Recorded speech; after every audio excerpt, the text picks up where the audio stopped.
Guys, last day of Leaf by Niggle. Fantastic short story, layers of meaning. Again, we're just kind of scraping the top right now. There are so many things that I'd encourage you to go back and read it again and again and again just over the course of your life because there's a lot here. But anyway, the story seems to end as Niggle is ascending into the mountains, right? He left Parrish in the uh, purgatory area, the shallow heaven, and he proceeds into deep heaven, into the mountains. And then Tolkien adds on these two other scenes. One is with Counselor Tompkins and a guy named Adkins. They're not really introduced, they just sort of show up and they have this conversation. And then the second scene is a brief conversation between the first voice and the second voice. And I really want to focus on the conversation between Counselor Tompkins and Adkins.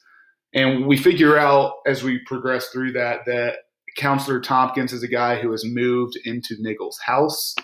Niggle has gone on his long journey. He's died. He's gone into the mountains. And Adkins is a friend of Tompkins of some sort. And they're having this conversation and they're talking about Niggle. He's living in his house, so they're thinking about him.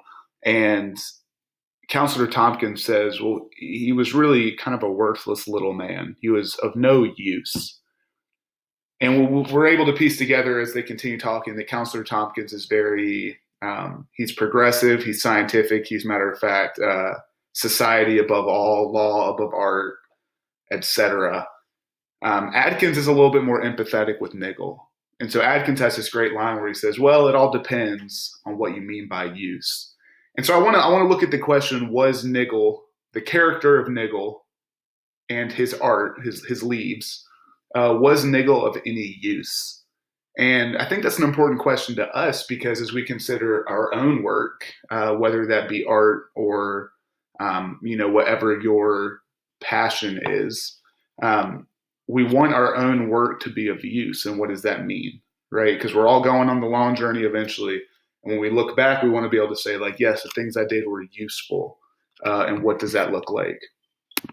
So for starters, I want to look at a brief selection from an article on a website called The Imaginative Conservative. It's a great website, lots of really good articles on people like Tolkien and Lewis and George MacDonald, etc.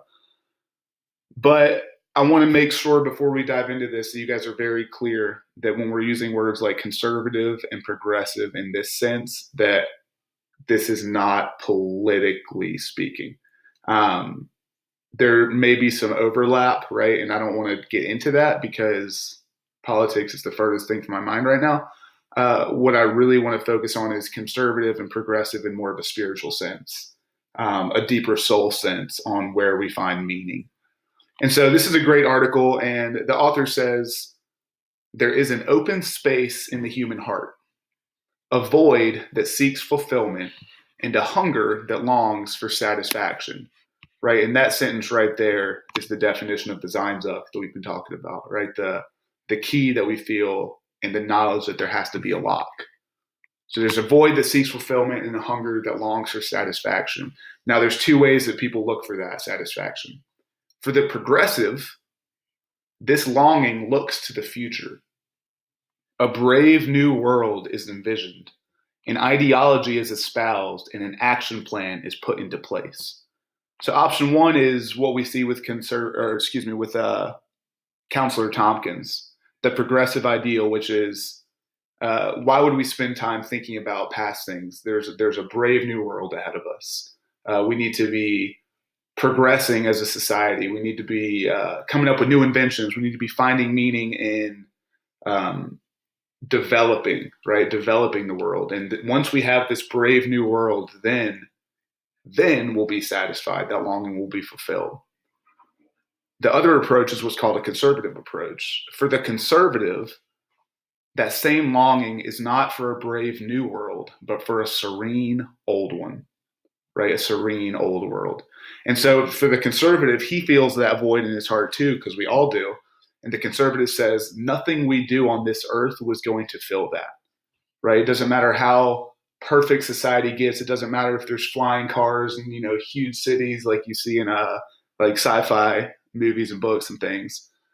Nothing is going to satisfy that. What is going to satisfy is Eden, right? Is when things were right back then, and then on the other end of the spectrum, what we will experience after this life, right? So they would say that the brave new world cannot be achieved, that longing cannot be filled on this end of eternity. It's once you walk through that door called death that finally that key will be, there will be a lock for that key, right? And that serene old world will be achieved. And so we see that with Counselor Tompkins and Atkins, right? Counselor Tompkins really represents the progressive idea of Niggle wasn't any use. He did not help society progress. And in a sense, he's right.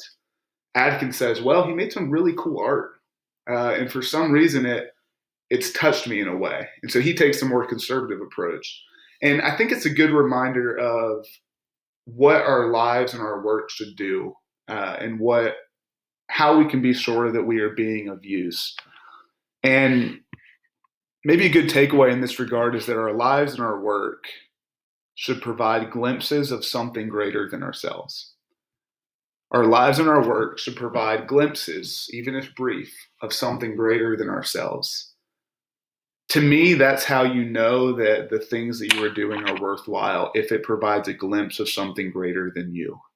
And there's a great line that Adkins says when he's talking to Counselor Tompkins. And he says, I found a corner of it, meaning Niggle's big canvas. I found a corner of it off lying in a field. It was damaged but legible, a mountain peak and a spray of leaves. I can't get it out of my mind. Honestly, if you took those two sentences or three sentences and someone asked me, like, Mr. Harvey, what should I get out of your class by the end of the year? We've read a lot of books. We've talked about a lot of things. What do you think the goal of 10th grade English is?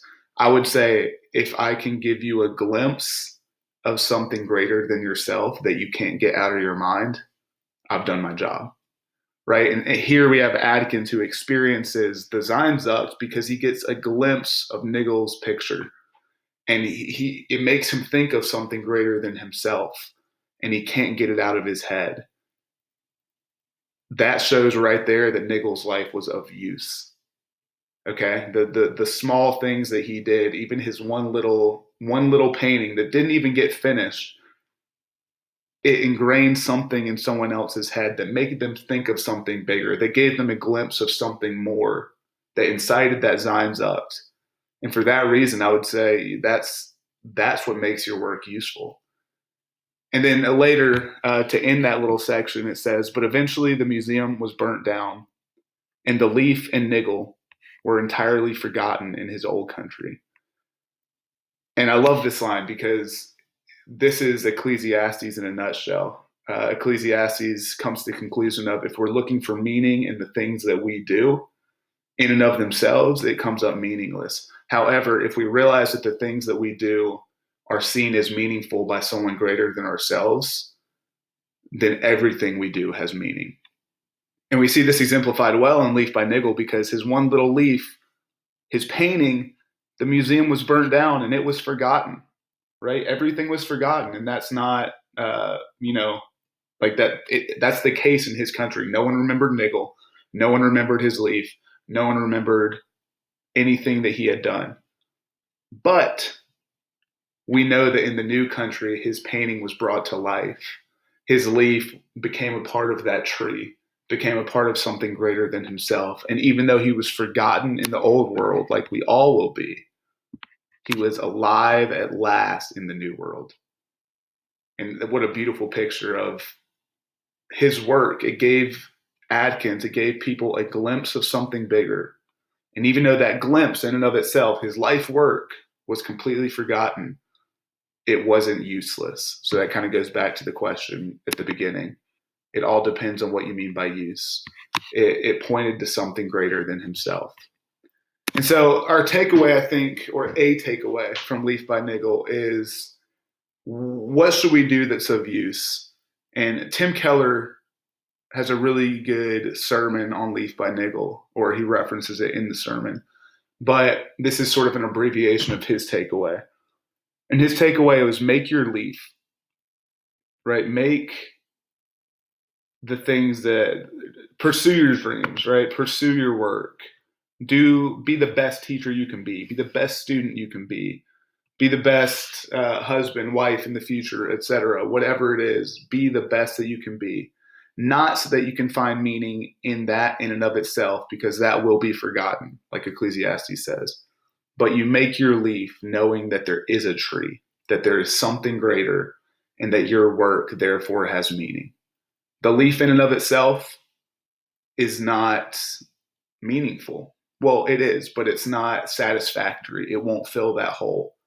But you make your leaf in faith that there is a tree, that there is something bigger than yourself, and you're playing one small, unique, important part. I think that's a good way to leave off with Leaf by Niggle.